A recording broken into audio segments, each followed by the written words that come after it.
بسم اللہ الرحمن الرحیم اللہم صلی علی محمد وعلی آل محمد۔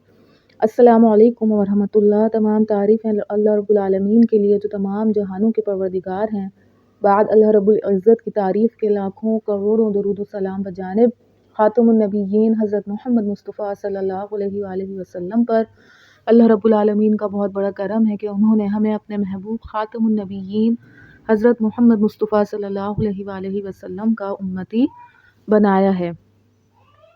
کتاب فضائل درود شریف میں تحریر ہے۔ علامہ سخاوی لکھتے ہیں کہ رشید عطار نے بیان کیا کہ ہمارے ہاں مصر میں ایک بزرگ تھے جن کا نام ابو سعید خیاط تھا۔ وہ بہت یکسو رہتے تھے، لوگوں سے میل جول بالکل نہیں رکھتے تھے۔ اس کے بعد انہوں نے ابن رشیق کی مجلس میں بہت کثرت سے جانا شروع کر دیا اور بہت اہتمام سے جایا کرتے۔ لوگوں کو اس پر بہت تعجب ہوا۔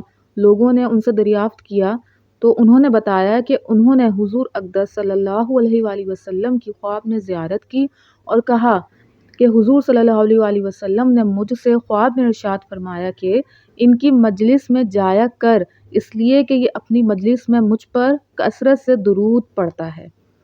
اللہ پاک بات کو سمجھنے کی، اس پر عمل کرنے کی توفیق عطا فرمائے۔ اپنے نبی خاتم النبیین حضرت محمد مصطفیٰ صلی اللہ علیہ وآلہ وسلم کو پہچانیے، ان سے محبت کیجیے، ان سے اپنا رشتہ مضبوط کیجیے اور خوب درود و سلام کا تحفہ بجانب خاتم النبیین حضرت محمد مصطفیٰ صلی اللہ علیہ وآلہ وسلم کی خدمت اطہر میں دل و جان سے پیش کیجیے۔ مجھے اپنی دعاؤں میں یاد رکھیے، اپنی قیمتی دعاؤں میں تمام امت محمدیہ صلی اللہ علیہ وآلہ وسلم کو ضرور بضرور یاد رکھیے۔